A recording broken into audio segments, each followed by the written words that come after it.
ہمیں ذرا شاید اندازہ نہ ہوتا، لیکن حکومت کی جانب سے ایک استعفیٰ آیا ہے ڈیجیٹل میڈیا کے اوپر. جو فوکل پرسن ہے شہباز شریف کے، احمد جواد صاحب جو ہیں، انہوں نے استعفیٰ ان کے اوپر دیا ہے. میں اس حوالے سے آپ کو بتانا چاہتا ہوں کہ انہوں نے اس حوالے سے کیا بات کی ہے. انہوں نے بتایا ہے کہ ارشد شریف کے قتل کی انکوائری کا انجام بھی وہی ہوگا جو لیاقت علی خان بے نظیر کے قتل کا ہوا.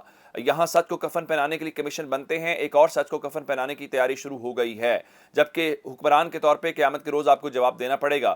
اچھا، اس کے علاوہ انہوں نے ایک اور جو بات کی ہے کہ ارشد شریف نے ایک انسان کے طور پہ ہم سب کی طرح بہت غلطیاں کی ہوں گی، لیکن کسی کو اس کی زندگی ختم کرنے کا اختیار نہیں ہے، اور جس نے بھی کیا ہے انشاءاللہ اس دنیا اور آخرت میں جہنم رسید ہوگا. میرا یقین یہ ہے، یہ اہم ترین ہے، کہ ارشد شریف کا خون رائے گا نہیں جائے گا. یہ حکومت کے اندر سے آواز آئی ہے، اور شہباز شریف کے فوکل پرسن مستعفی ہو گئے ہیں. اس کی وجہ صرف اور صرف ارشد شریف صاحب کی شہادت بتائی گئی. میں نے آپ کو یہ بتایا تھا کہ حکومت کے اندر سے استعفیٰ آنے والا ہے، اور اس میں اس نے ایک اور، احمد جواد نے جو بڑی بات کی ہے، اس نے کہا جی روزانہ 17,000 بچے جو ہیں وہ 18 سال کی عمر کے اوپر پہنچ رہے ہیں، اور اس میں سے 90% جو لوگ ہیں وہ عمران خان کے نظریے کے اوپر کھڑے ہیں. میں آپ کو پڑھ کے سنا دیتا ہوں. یہ حقیقت ہے کہ ہر روز 17,000 بچے 18 سال کی عمر کو پہنچ رہے ہیں، اور اس میں 90% عمران خان کے نظریے پہ کھڑے ہیں. اسے اب آپ نہ روک سکتے ہیں اور نہ کوئی ادارہ. اختلاف رائے اپنی جگہ، لیکن نئے انتخابات کا اعلان کر دینا چاہیے، ورنہ بوٹوں کی چاپ سنائی دے رہی ہے. یہ حکومت کے اندر سے آوازیں آ رہی ہیں.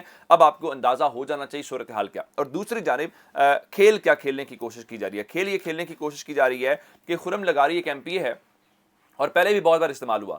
تو جس طرح فیصل واوڈا استعمال ہوا، بہت سارے کردار ان دنوں میں استعمال ہوں گے.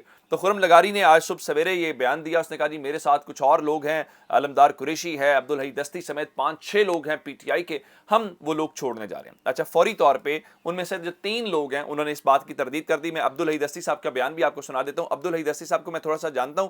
ان کا تعلق چودھری برادران سے بہت گہرا تعلق، چودھری پرویز الہی سے ان کے والد صاحب کا بڑا گہرا تعلق ہے. تو سوال ہی پیدا نہیں ہوتا وہ چودھری پرویز الہی کی حکومت گرانے کا حصہ بنے. عبدالحی دستی نے کیا کہا، ذرا سنیے. جی میں بڑی سختی سے تردید کرتا ہوں اس بات کی جس کے اندر خرم لغاری نے کہا ہے کہ 6 MP مظفر گڑھ سے جن کا تعلق ہے وہ پارٹی چھوڑنے کا سوچ رہے ہیں. بالکل نہیں سوچ رہے. ہم پاکستان تحریک انصاف کے ساتھ ہیں، عمران خان کے بیانیے کے ساتھ ہیں. اس سے آپ کو اندازہ یہ ہوتا ہے کہ ایک کیا کہنا چاہیے کہ ایک بحث شروع ہوئی ہے، اور وہ بحث یہ ہے کہ کسی نہ کسی طریقے سے عمران خان کو گرانا ہے، اور ایک مومنٹم جو ہے وہ ہم نے بلڈ نہیں ہونے دینا. لیکن صورتحال اس سے بنے گی نہیں. اس پہ ایک تو لوگ خود تردید کر رہے ہیں، یہ ایک میڈیا مومنٹم بنایا جا رہا ہے. استعفے حکومت کے اندر سے آ رہے ہیں، تحریک انصاف سے. مجھے یہ بتائیے جنہوں نے تحریک انصاف چھوڑی ان کے ساتھ 17 جولائی کو کیا ہوا، 16 اکتوبر کو کیا ہوا؟ جب عمران خان اتنے مقبول ہو، گورنمنٹ کے اندر سے لوگ کہہ رہے ہوں کہ 90% جود عمران خان کے ساتھ کھڑی، کوئی عمران خان کو چھوڑنا چاہے گا. لیکن فواد چوری نے اس کا بڑا دلچسپ تبصرہ کیا، ذرا وہ سنیے.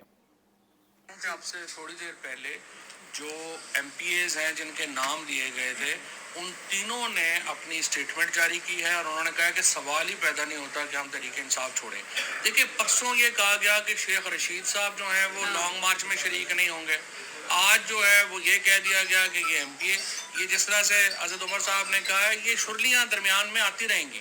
اس وقت PTI کو صرف ایک طبقہ چھوڑ سکتا ہے جس نے آگے سیاست نہیں کرنی، جس نے سیاسی خودکشی کرنی ہے وہ عمران خان کو چھوڑے گا. اس کے علاوہ کون چھوڑے گا؟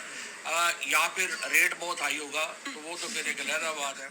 لیکن یا ریٹ بہت ہائی ہوگا، اس میں ساری بات جو ہے وہ ہمیں معلوم ہو رہی ہے. ایک خبر اور لے لیں. میں آپ کو لانگ مارچ چکے آپ جانتے ہیں کہ لبرٹی چوک کے اندر شروع ہو رہا ہے، اور 11 بجے کا ٹائم تھا. ظاہر بات ہے 11 بجے ممکن نہیں ہے، لاہور والے 11 بجے کیسے اکٹھے ہوں گے. پھر جمعے کا دن تھا، تو جمعے کے بعد اچھا کراؤڈ نکلے گا. کراؤڈ نکل رہا ہے. آج مومنٹم لاہور کے اندر رہے گا.